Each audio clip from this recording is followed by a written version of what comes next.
Good morning on a Monday. Today's March 22nd. Welcome back to the only podcast that no one would ever listen to.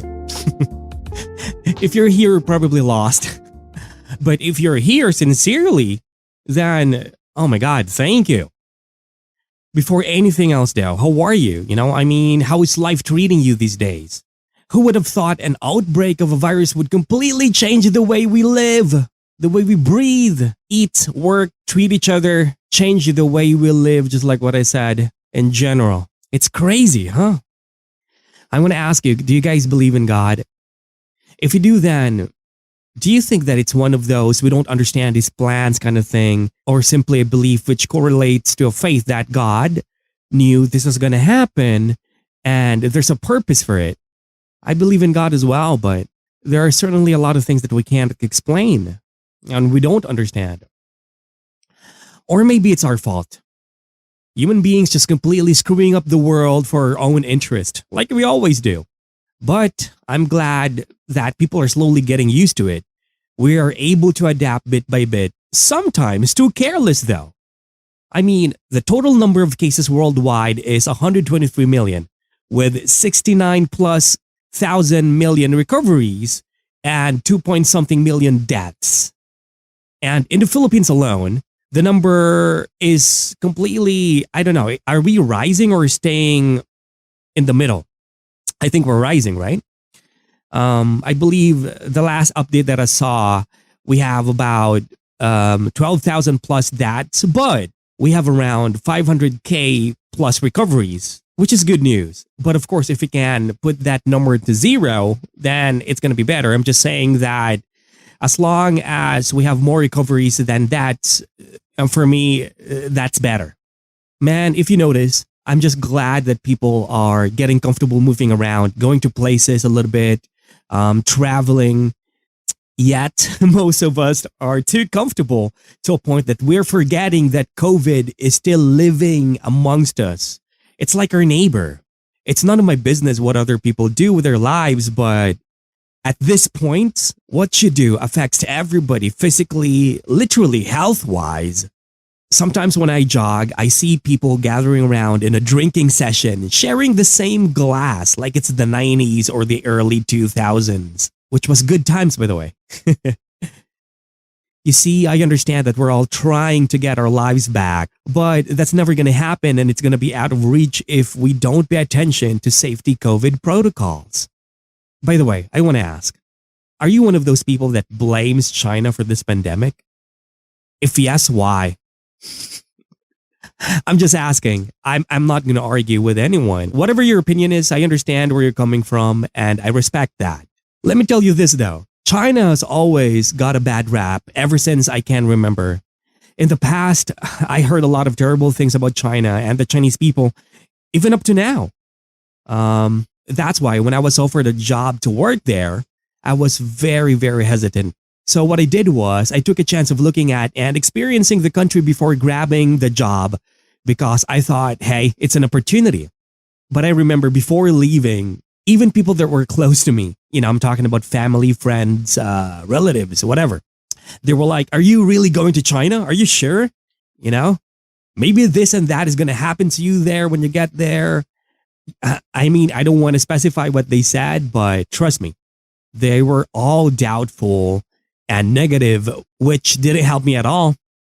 However, strangely, the more they told me not to go, the more I felt like I really have to try this. I have to at least try.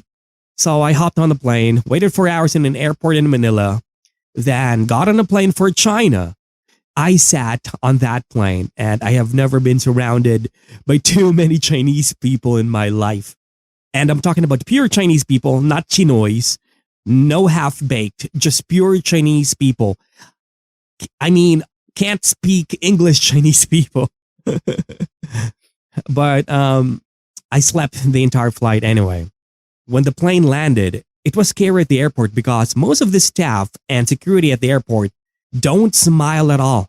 It's not like in the Philippines where as soon as you step your foot in any establishment, people are like, hey, how are you po? Hello po? This and that. People are just really, really cheerful here. which is what I admire in our country. And, the reason why I love our country and our people. We are just happy people naturally. I don't understand that, but Filipinos are happy people. And I love that in our culture. Anyway, so I landed at Baiyun Airport in Guangzhou, which is one of the biggest cities in China. But I was alone. And I'm telling you, nobody spoke English at that particular moment. My phone didn't work because I didn't have data. I can't use the airport Wi-Fi because I had no VPN. So basically, I can't Google for language translation to help me ask around. So all I did was I just followed instructions. Before even flying to China, I was given instructions by my employer. But they never met me on the airport because they had to work too. And they can't take a day off. And it's a far drive from that city to Guangzhou. So they just told me, hey, just get a ticket outside of the airport and wait for bus number 9. I believe I forgot. That was a long time ago. About 2 years to be specific. Yeah. And they told me to ride that bus till the last stop. And they're going to be waiting there. So that's what I did. I remember being so sleepy, man. As soon as I got on that bus, I had a good maybe 15 minutes to look outside the window. And my head was like, dude, I'm finally in China. This is the country where I heard a lot of bad stuff about, but I'm not seeing that right now. And at this point, I missed my dog already. And I was very hungry. But then I fell asleep. When I woke, I remember looking around and noticed that there were only 3 passengers left, me being the 4th one. So I kept looking through the bus window some more and I was like, where am I? Am I lost? I was observing how peaceful the surrounding is. That's the first thing I realized that, hey, I was wrong because I thought China in general was crowded. But in this particular city, which was Foshan, that happens to be considered as a rich city in Guangdong, which is a part of Guangzhou as well. Guangzhou is huge. Anyway, never mind. So my last stop came and there she was, my soon-to-be employer. One of the kindest people I know. Even now.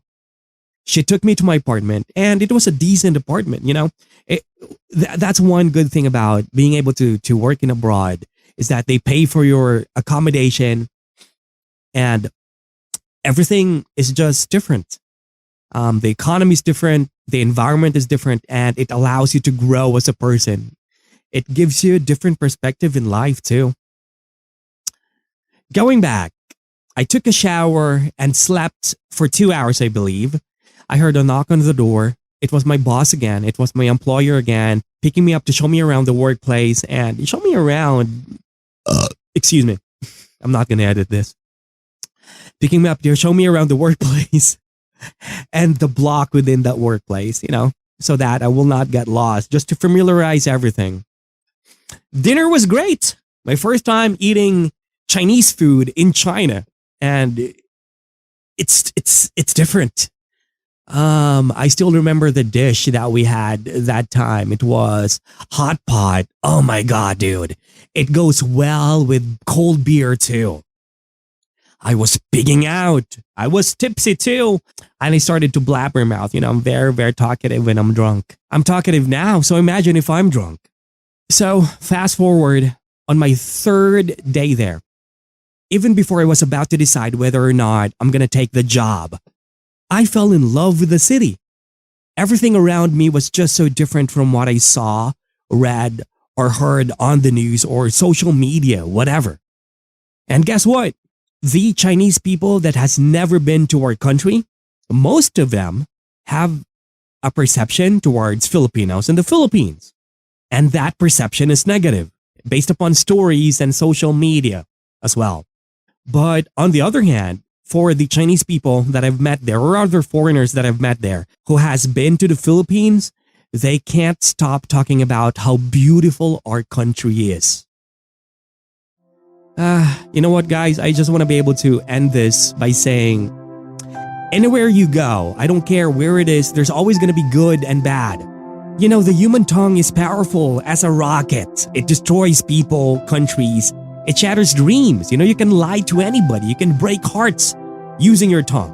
On the other hand, our tongues are also powerful enough to convince people to love us, to make people like us, to share good news, to spread optimism, to inspire and make other people feel better.